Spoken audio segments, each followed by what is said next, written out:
है, हम सबसे पहले क्लासिफिकेशन देख लेते हैं। ये फॉस्फोलिपिड था, दो मेन क्लासिफिकेशन थी, ग्लिसरोफॉस्फोलिपिड, जिसके अंदर अगर अल्कोहल ग्लिसरॉल होगा तो वो फॉस्फोलिपिड कहलाएगा ग्लिसरोफॉस्फोलिपिड। अगर अल्कोहल हमारे पास स्फिंगोसीन होगा तो वो क्या कहलाएगा, स्फिंगोफॉस्फोलिपिड।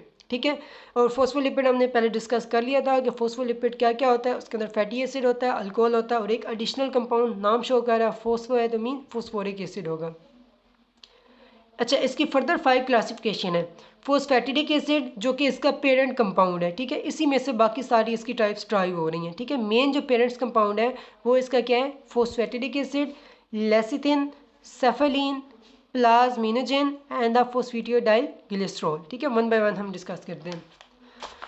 सबसे पहले देखें तो हमारे पास आ गया फोस्फेटिडिक एसिड। ठीक है, ये हमारे पास उसी तरह क्या पड़ा था, ग्लिसरॉल था, उसके साथ फैटी एसिड अटैच थे। ये कार्बन 1 होगी उसकी, ये कार्बन 2 होगी और ये कार्बन 3 होगी। ठीक है, कार्बन 1 उसी तरह फैटी एसिड अटैच होंगे, कार्बन 2 के साथ भी फैटी एसिड अटैच होगा।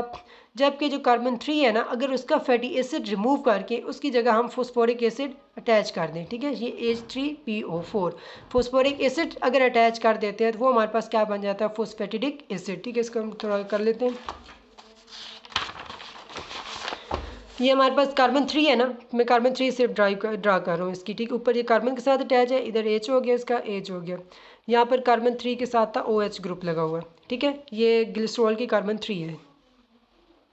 साथ हमने कहा कि इसके अटैच किसने होना है, H3PO4। ठीक है, जो फॉस्फोरिक एसिड है, P हो गया।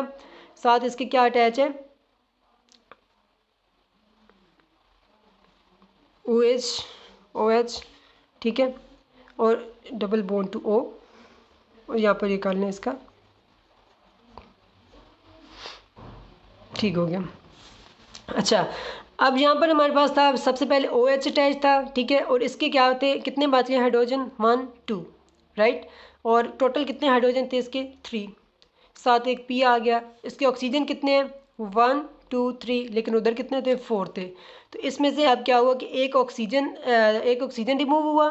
ठीक है, एक साथ इधर से हाइड्रोजन रिमूव हुआ। OH ग्रुप मतलब कहाँ से रिमूव हुआ, फॉस्फोरिक एसिड से OH ग्रुप रिमूव हुआ। और जिस तरह पहले अल्कोहल से H ग्रुप रिमूव होता है तो यहाँ से H ग्रुप रिमूव हुआ, तो मतलब कि वाटर का मॉलिक्यूल इसमें से भी निकल गया। तो वाटर का मॉलिक्यूल निकल गया। ठीक है, दोबारा मैं रिपीट कर देता हूँ, ये हमारे पास ग्लिसरॉल था, यहाँ पर OH ग्रुप था। ठीक है, और ये था H3PO4। इधर से H ग्रुप रिमूव हुआ ग्लिसरॉल में से, इधर से क्या रिमूव हुआ, OH ग्रुप रिमूव हुआ, वाटर का मॉलिक्यूल निकल गया, तो बाकी ये वाली स्ट्रक्चर आ गई।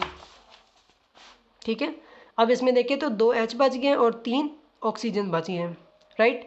तो ये हमारे पास क्या था कि अगर हम थर्ड कार्बन के अंदर फैटी एसिड को रिमूव करके उसकी जगह फॉस्फोरिक एसिड को ऐड कर देते तो वो क्या बन जाता है, फॉस्फेटिडिक एसिड। ठीक है, और ये इसका पेरेंट्स कंपाउंड है, बाकी जितने भी हैं वो सारे इसी में से ड्राइव हो रहे हैं। सेकेंड वन है इसके अंदर लेसिथिन्स। ठीक है, लेसिथिन्स को हम कहते हैं फॉस्फेटिडाइल कुलीन्स। अगर इसी फॉस्फोरिक एसिड के साथ, ठीक है, बाकी सेम स्ट्रक्चर सारी, इस फॉस्फोरिक एसिड के साथ अगर हम नाइट्रोजनस बेस कुलीन को ऐड कर देते हैं तो वो क्या कहलाएगी, नाइट्रोजनस बेस अगर कुलीन ऐड हो जाती है तो वो क्या कहलाएगा, फॉस्फेटिडाइल कुलीन। ठीक है, फॉस्फेटिडिक एसिड प्लस कुलीन इज इक्वल टू लेसिथिन।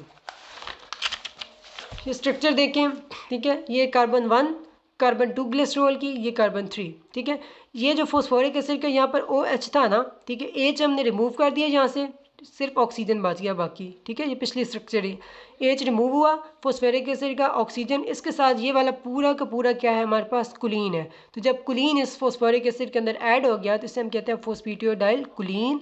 ठीक है, या लेसिथिन इसका दूसरा नाम है। अब कुलीन का क्या फार्मूला है ये देखें, ट्राई मिथाइल इथानॉल अमाइन।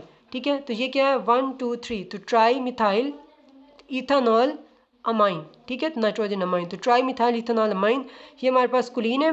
कुलीन किसके साथ ऐड हो रहा है, अच्छा ये तो हमने पढ़ लिया कि हमारे पास लेसिथिन क्या होता है। अब लेसिथिन के अंदर एक होती है टर्म लाइसोलेसिथिन। ठीक है, अगर इस लेसिथिन में से कोई एक फैटी एसिड ग्रुप रिमूव कर, ये पूरा ही लेसिथिन है ना, इसमें से कोई अगर एक फैटी एसिड रिमूव कर दिया जाता है तो वो क्या बन जाता है, लाइसोलेसिथिन।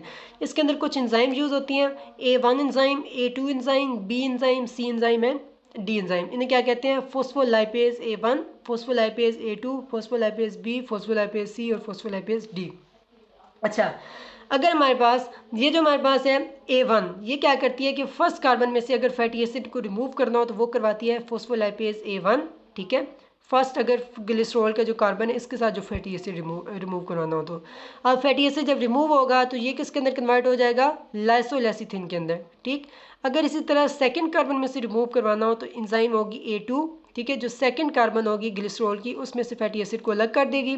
ठीक है, इसी तरह फॉस्फोलाइपेज बी है, अगर इनमें से कोई एक जो पहली तो एक रिमूव एट अ टाइम एक नहीं होना, या तो A1 रिमूव करेगी या तो A2।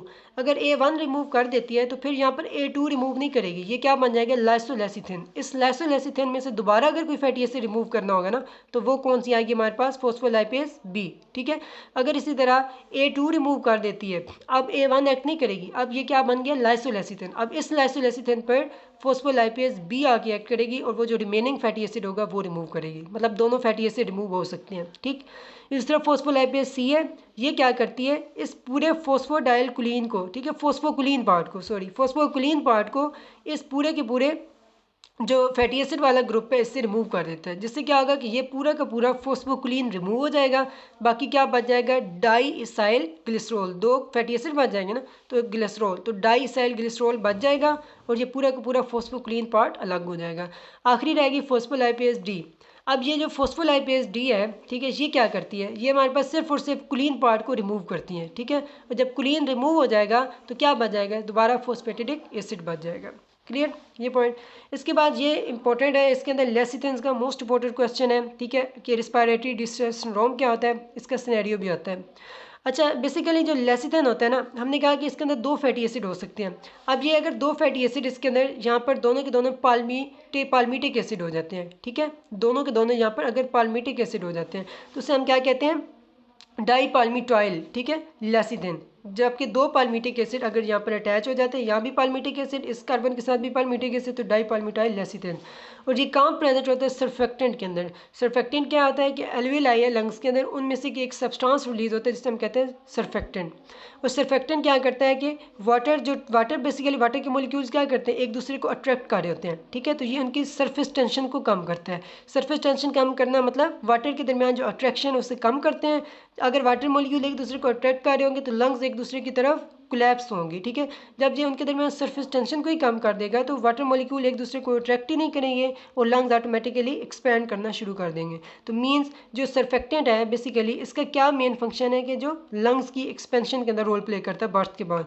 अगर ये सर्फेक्टेंट प्रोड्यूस ना हो, डाईपाल्मिटोटाइल लेसिथिन ना हो, तो क्या होगा, हमारे पास लंग्स एक्सपैंड नहीं करेंगे, कोलैप्स हो जाएंगे। ठीक है, और रिस्पायरेटरी डिस्ट्रेस सिंड्रोम इसमें हो सकता है। इसके बाद आ गया हमारे पास सेफेलिन। ठीक है, अब जो सेफेलिन्स है इसकी स्ट्रक्चर बिल्कुल लेसिथिन के साथ मिलती जुलती है, सिवाय इसके अंदर फ़र्क है। वहाँ पर हमने कहा था कि जो नाइट्रोजनस बेस होगी